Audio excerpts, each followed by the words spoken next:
You are looking at Julian's pronunciation guide, where we look at how to pronounce better some of the most mispronounced words in the world, like this other curious word. But how do you say what you're looking for today?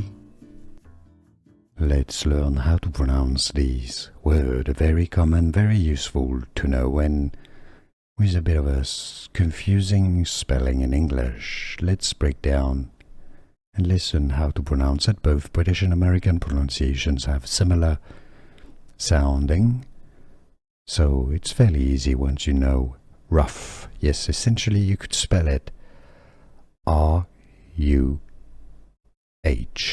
oh, R-U-F, sorry, F sound.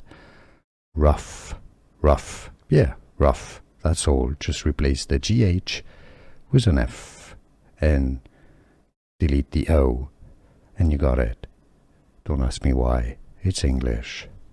How to pronounce rough. Here are more videos on how to pronounce more confusing words and names too many mispronounced. Like this video if you found it useful. I appreciate your support. I'll see you soon, and thanks for watching.